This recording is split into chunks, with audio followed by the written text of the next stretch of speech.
皆さんこんにちは、花です。今日、メダリスト第8話を見ています。メダリストを見ると、フィギュアスケートに行きたくなります。すぐにやります。先週の質問は、私の好きなジャンプは何だと思いますか？答えは、ループです。今週の質問は、コメントにあります。いつも見てくれてありがとうございました。グッドボタンとチャンネル登録よろしくお願いします。Hey everyone, welcome back to the channel and to another reaction video. Today we are watching Medalist episode 8. Now if this is your first time at the channel, hello, welcome. My name is Hannah and I am a former competitive figure skater. I began skating over 20 years ago and coached for about 10 of that, so I like to say I know a thing or two about figure skating. This show has been so much fun to watch through, and yes, I can get very nitpicky at times, but I enjoy getting nitpicky because this is my sport, this is my life. Figure skating has been my life for so long.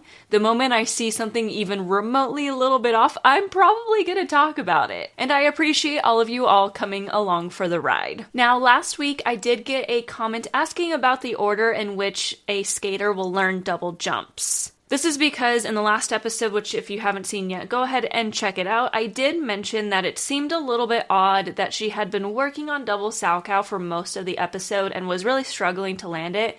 And then at the end, we jumped ahead and landed a double loop instead of a double salchow. That can happen. And I did already kind of answer it. However, I wanted to give a little bit more detailed about how the double jumps are learned. And they do kind of differ from triple jumps some of the time.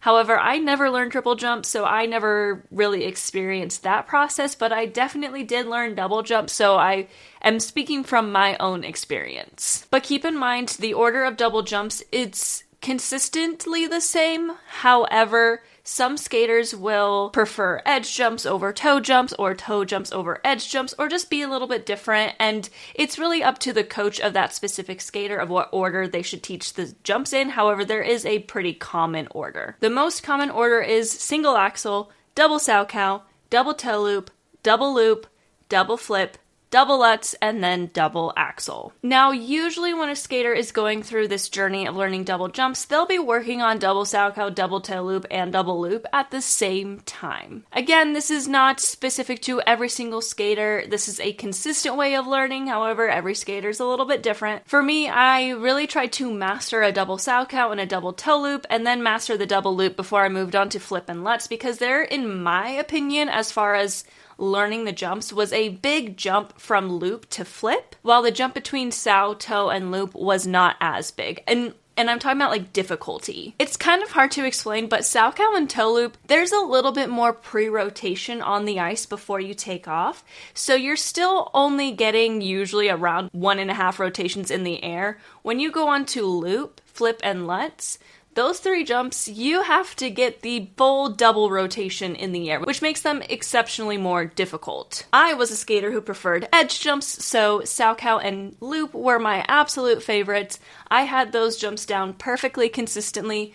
Every competitive program had those jumps in, while toe loop, flip, and lutz were all over the place. But that is the general order that skaters learn their jumps. And as a reminder, if you have any questions at any time during my videos, if I don't break something down enough that you fully understand it and you want to know more, go ahead and leave a comment and I will pick one to answer next week. And also, I'm doing a side series where I'm going to be breaking down specific competitive programs and other moments within Medalist. So if you want to check that out, I have one video posted so far, but there will be another one posted soon.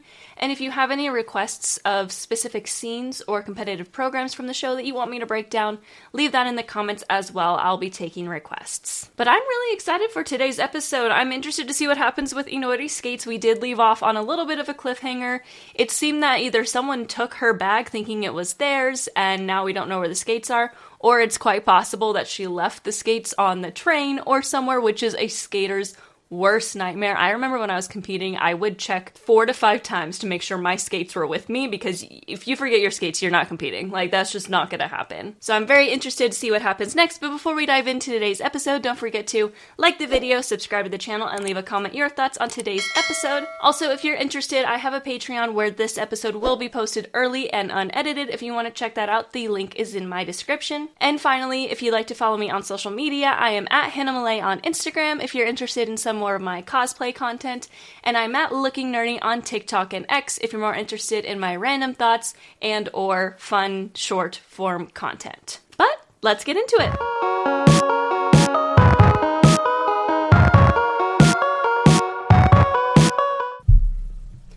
Alright, what's gonna happen with our skates?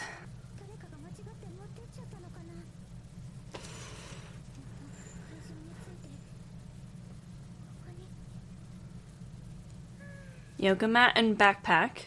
Backpack has the skates in it, I'm assuming. Oh no, she didn't have her skates in her backpack, which makes sense. We don't usually carry skates in backpacks. Where did you leave your skates, Inori? Oh god.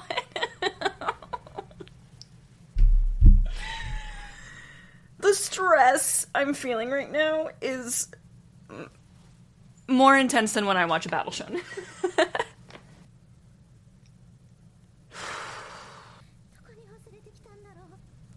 They're kind of expensive. So you did have them with you when you were on the train. Oh no. It's on... Just saying, if you put your suitcase somewhere on a train in America, you're never seeing it again. Ever.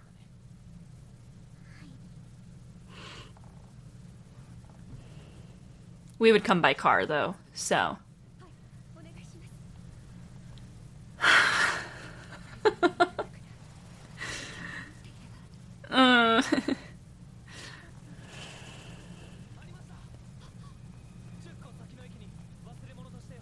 Ten stops away? Is that close? Or is that sounds really far away. Oh, not having your coach while you warm up is terrifying. Is that really faster? I don't... This is where I'm like, I know that the public transit in Japan is so different than here that this is... I don't understand how long this would take.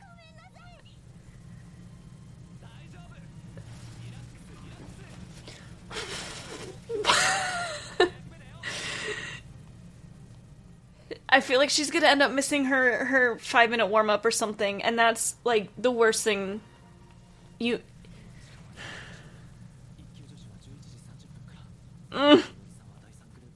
Okay, that's 2 hours away.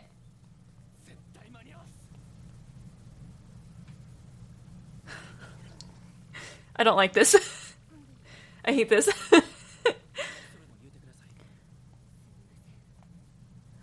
She doesn't have that, like Tsukasa is an amazing coach, but he's also this, like, pillar of strength for her, like...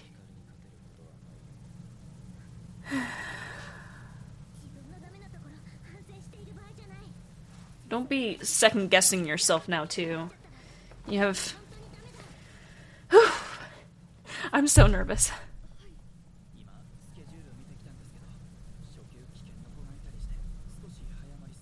No! This is not the time for us to be running early. Competitions here are always late. Ever. Like, I've never experienced a competition running early.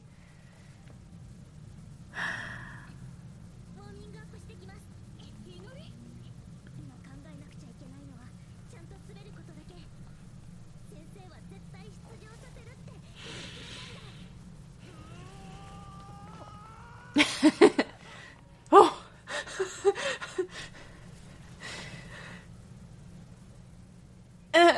I'm so stressed.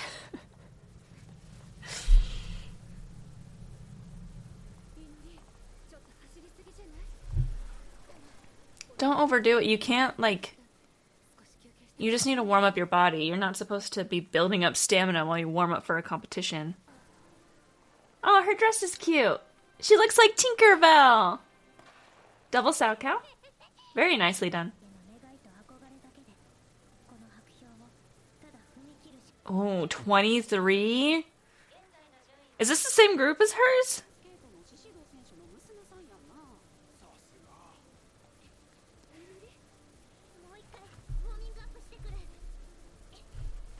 I'm just going to say something really quick. It is such a bad idea, especially at that age, to watch your competitors. If this is in fact the group before hers, which I think is, if I'm remembering correctly, she scored a 12 in the most recent competition. Am I? 23 is really high for her level. And my coach always taught me this. When you watch the competitors before you, if they mess up, you get overconfident. So you might be like, you have so much confidence that you're going to go out on the ice and just think that you're going to be perfect. And that opens you up to mistakes easier. If they're perfect and they have jumps that are more points than yours, you start to spiral into thinking you're not going to be good enough to compete against them. So especially someone like Inori, who is in this stressful situation right now where we don't even have our skates right now, she shouldn't be watching her competitors. That's a great way to make her overthink even more. And it's like, I'm so stressed right now. I feel like I'm at a competition. Ah!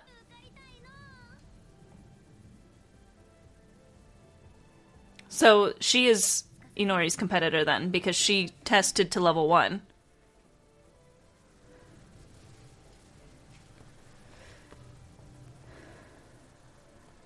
Yeah, just stay in your own little world. Run through your program in your head, but don't overdo it with your jumps off the ice.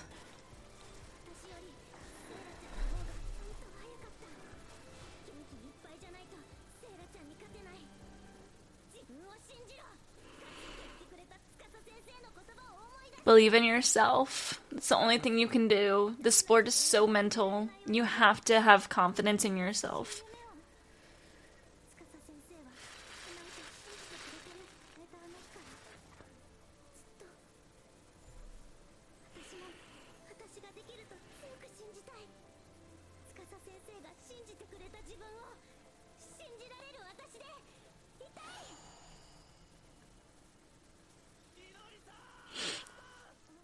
Why am I tearing up that he's back?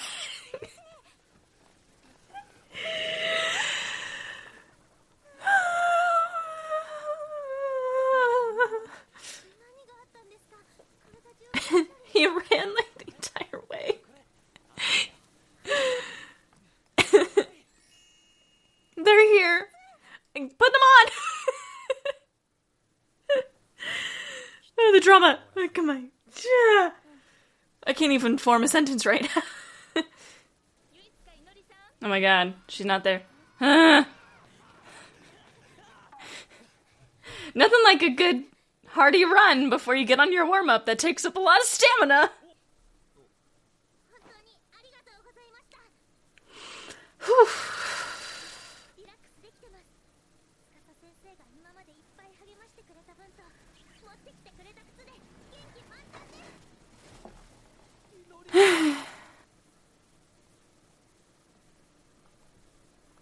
I like have butterflies in my stomach again.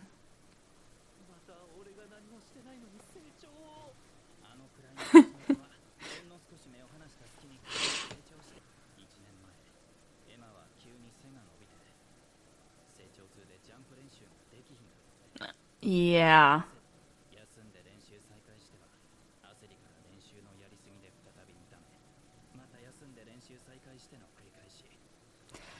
That is the absolute hardest part when you are skating young, and it should happen to everyone. When you start to grow and you have like big growth spurts, not only has your body changed, so your center of gravity is changing, and that can cause you to like straight up lose jumps that you land. Like you could be landing a double loop consistently and even have landed it in competition, but then you grow a little bit and suddenly everything about your technique is not working for you anymore because your body changed so much.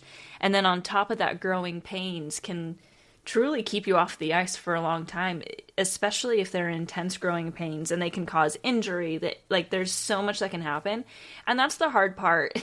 I talk so much about the age within figure skating and how you have to start young to be successful. Maybe that's all just a conspiracy that I just follow because that's what I was taught. Because if you start after, a little bit of time so you don't grow as much, you can just go through everything and not have to go through those phases of having to relearn something because of a body change or that sort of thing. So it is something about when you're starting super young and you consistently grow, that can really affect the way you jump and the way you skate in general. And it's not just the pain, it's everything involved with it. So it's interesting that they bring that up, because I don't know exactly where the sentence is going. I just wanted to give that little tidbit that it's something that gets overlooked a lot. A lot of coaches will ignore a skater when they say, like, I'm growing, that, like, I'm having growing pains. Unfortunately, a lot of coaches will just say, kind of suck it up and figure it out. Like, we skate through pain all the time, so just do that now. So I'm really liking this coach. I can't remember his name off the top of my head right now, because it seems like he truly cares about the health and wellness of his skaters as well, which I really appreciate. She's failed tests. I only failed one test in my life. I was very proud of myself for only failing it once. It was the last one, too. I almost got through all of them without ever failing, and I was sad. There's definitely such thing as over-practicing. I've kind of touched on it a little bit, but there comes a point where you exhaust yourself both physically and mentally.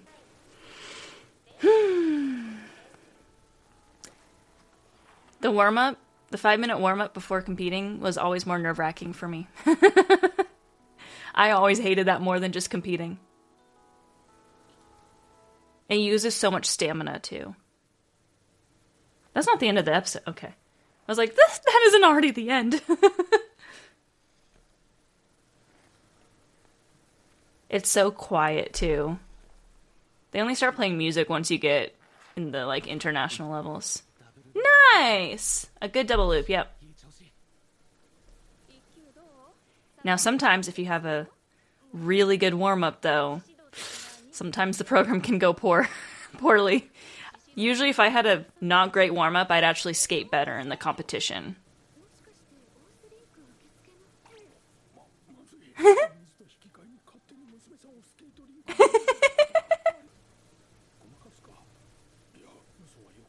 Is he there to watch her?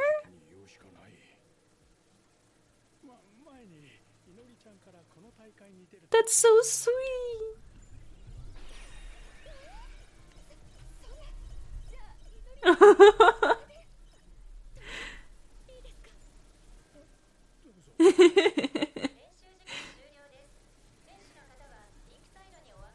Alright, well, we didn't have as disastrous of a warm-up as last time. But I'm wondering, because we had a disastrous warm-up and then skated well. Are we... Yeah. She's gonna stay on the ice while the others get off.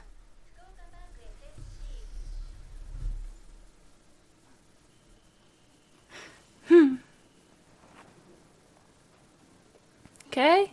What we got here?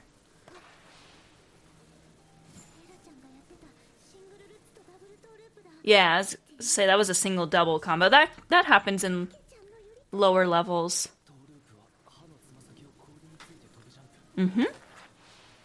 Yep.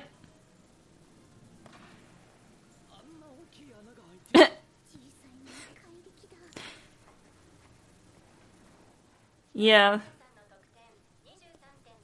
Jeez. I forgot that this is technically a higher level than what already competed in last time, so it makes sense that they'd be higher scores.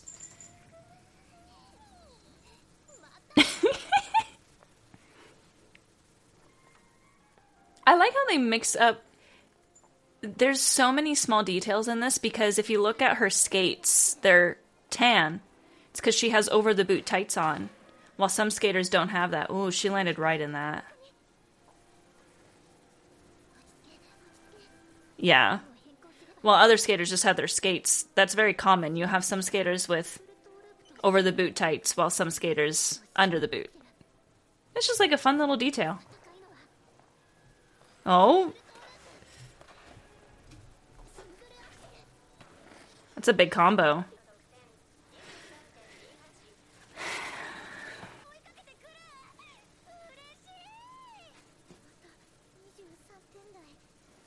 Alright, you gotta score 23 points as well.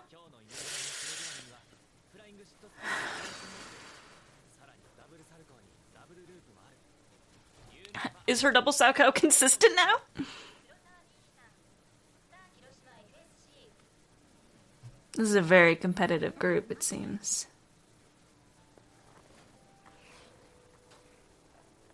See, now she has just her white skates on, like I was saying earlier. She's wearing under the boot tights. At the high level, they prefer... You'll see a lot less over the boot tights, because most people like to have the white boots. Double toe, double toe? A nice spiral. Good flexibility. Gotta point your toe a little bit more.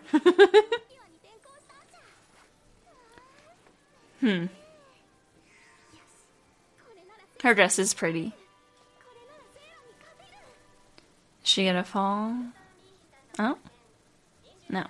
I thought they were, like, building up for her to make a mistake. Oh, no. That's the worst. They're all in the 23.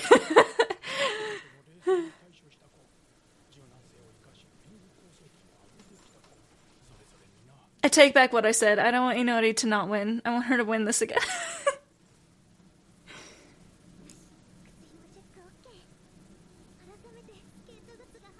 She seems really, like, calm and happy, so... I don't think we're gonna see her skate. I'm gonna have to wait a week to see her skate, aren't I? I don't want to.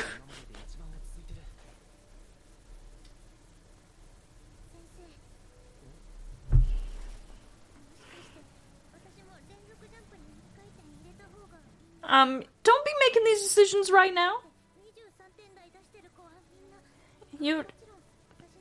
But what were their spins? Because at your level, spins are worth more than double jumps. Good job, Tsukasa. Yes. And with your spins.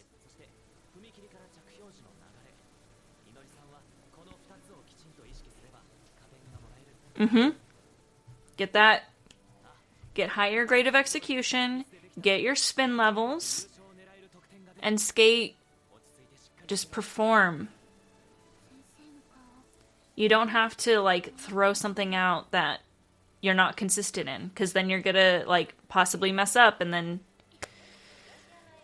Alright. I'm gonna have to wait a week. I already know.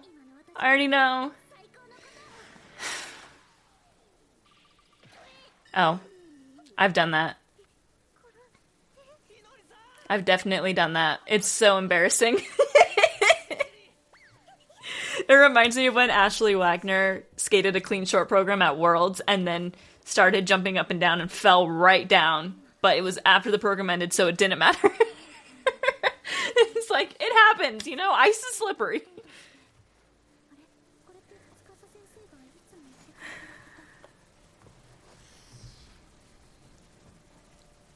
I know, this is like... Yeah, she has no room for error because of how well everyone's skating. I have to wait till next week, don't I? I don't want to wait till next week.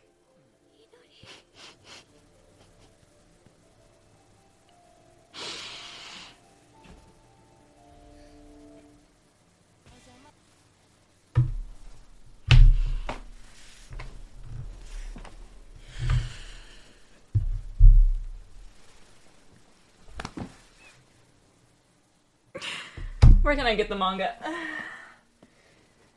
I'm kidding. Oh my gosh. My goodness. Okay. Well, that was episode 8. That was the most stressful experience I've had in my life. Okay, I have thoughts. I don't know if you can see my dog. Let's see here. She's just hanging out right. Hello? There you are. Hi.